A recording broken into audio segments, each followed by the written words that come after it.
Take your time. We can start whenever you're ready.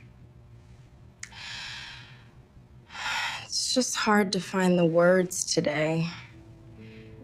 She walked into his office with her hands trembling and her heart already half broken. She sat down, pressed her palms flat against her knees to stop the shaking, and looked at the man on the other side of the room. The man everyone had told her would help her feel whole again. She had no idea in that moment that she would fall in love with him, and she had absolutely no idea that loving him would nearly destroy her. But the man who healed her was hiding a life that would shatter everything. Her name was Nadia, 28 years old, soft-spoken, fiercely intelligent. The kind of woman who laughed too loud and apologized too quickly. She had a good job, a small apartment with too many books, and a broken heart she didn't know what to do with. When the relationship that ended her, that's the only way she could describe it, had lasted 3 years. 3 years with a man who told her she was too sensitive, too needy, too much. A man who had a way of making her feel grateful for his attention and ashamed of needing it.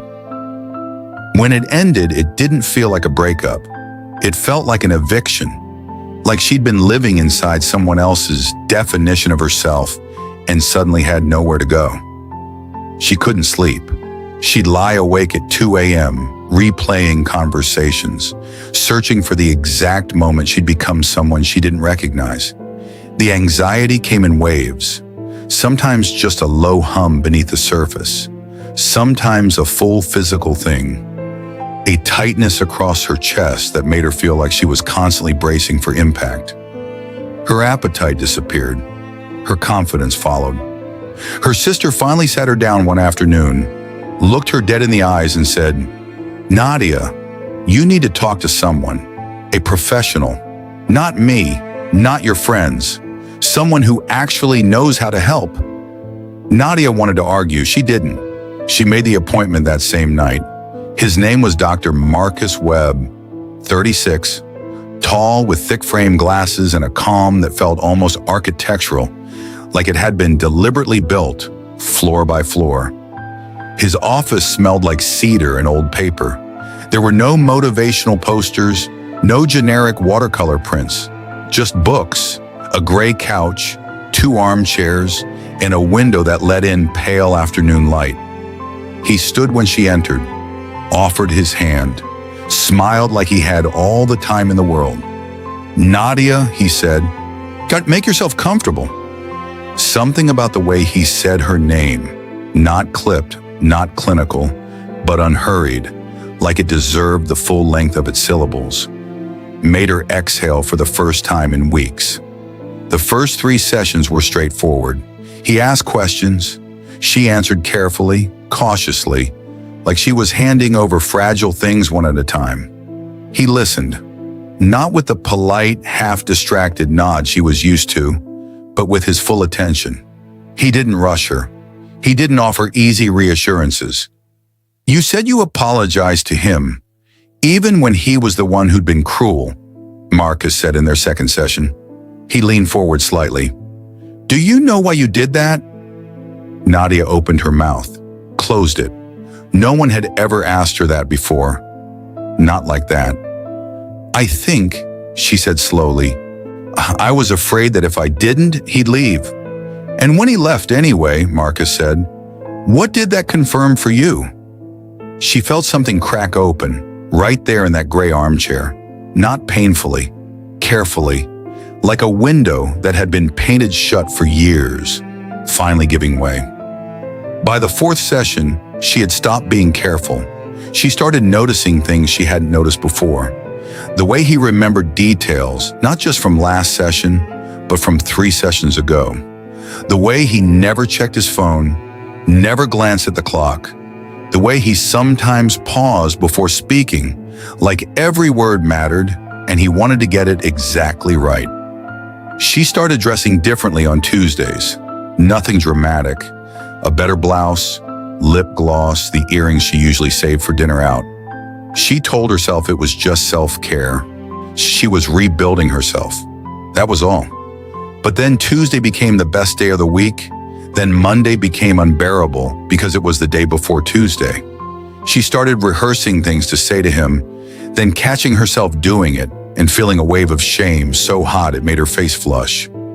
She thought about him in the grocery store, on her commute, in the long hours after midnight when sleep wouldn't come. She knew what it was. She wasn't naive, but knowing didn't stop it.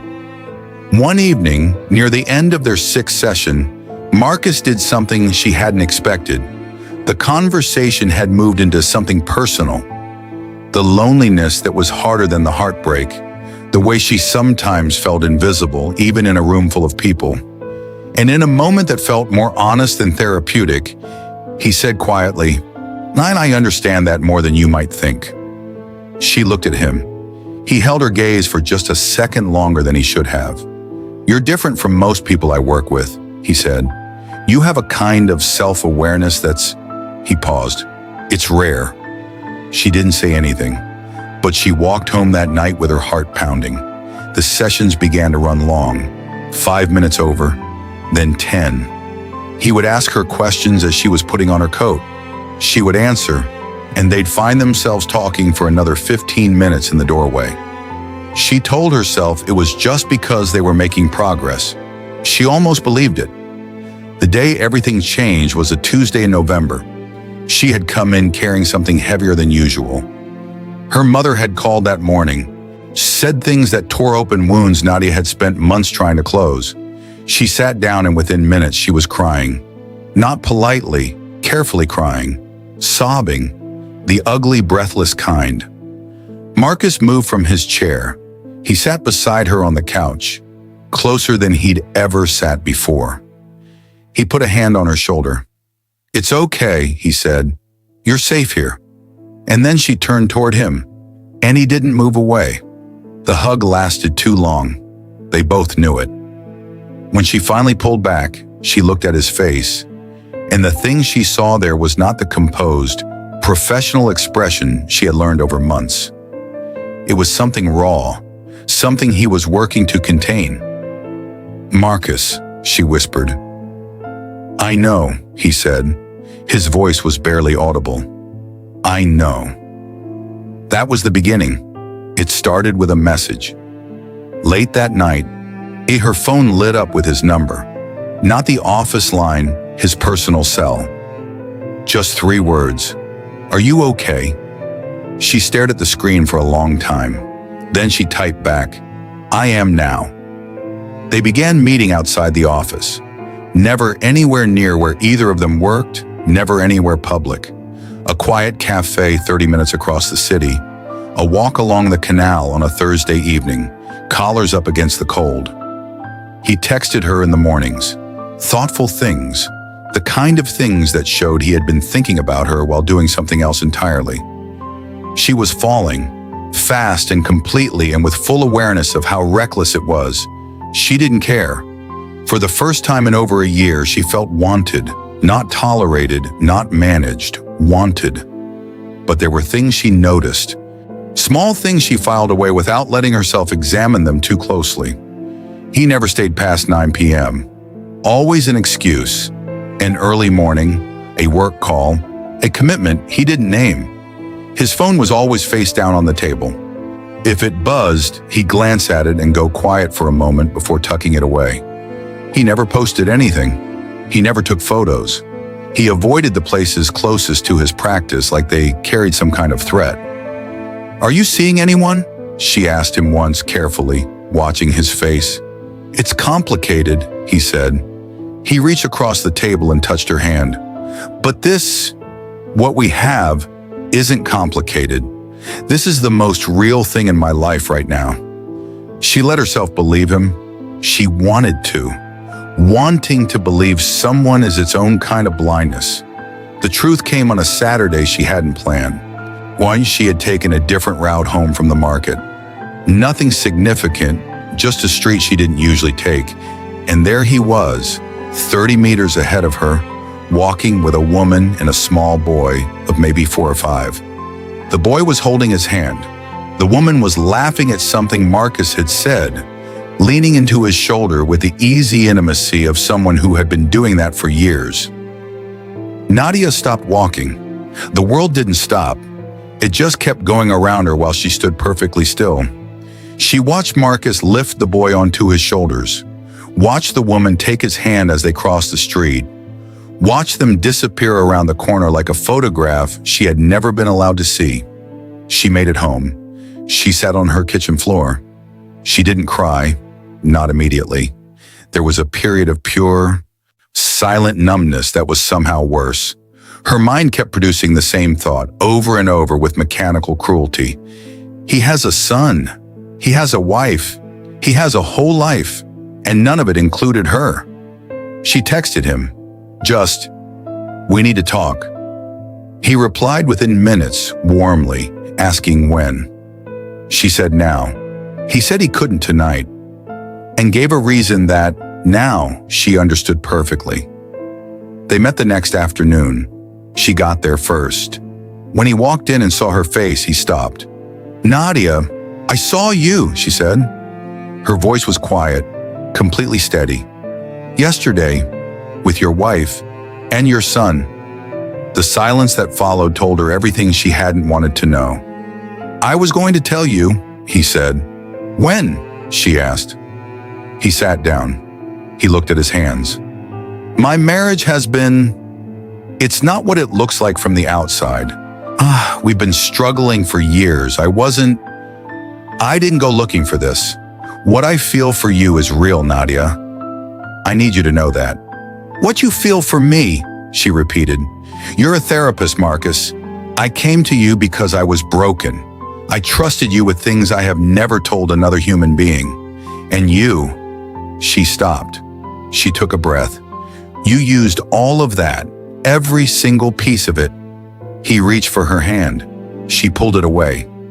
"You knew exactly where I was vulnerable," she said. "You knew because it was your job to know. And you walked right in anyway." She stood up. She picked up her bag, and she looked at him one last time. The man she had fallen in love with. The man she now saw with devastating clarity for exactly who he was. "Don't contact me again," she said. "And I mean that." She walked out. When in the weeks that followed, Nadia did something that surprised even herself. She filed a complaint with the Professional Licensing Board.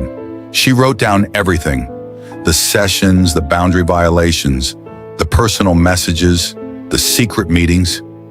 She wrote it clearly, without rage, without embellishment. Just the facts, laid out in order. 2 months later, she learned she wasn't the only one. There had been another patient before her. The pattern was older than she was. Marcus Webb's license was suspended pending a full investigation. And Nadia found a new therapist. A woman with a quiet office and no agenda but helping. She went every Tuesday, same as before. But this time, she walked in knowing that healing wasn't something someone did to her. It was something she did for herself. She hadn't gone looking for love. She'd gone looking for safety, and somewhere in the grief of discovering those two things were not the same, she found something she hadn't expected. She found herself. If this story moved you, if you've ever confused feeling seen with being loved, if you've ever trusted someone who had no right to your trust, you are not alone. Hit the like button if the story resonated with you. Drop a comment below. Sometimes just writing it down is the first step.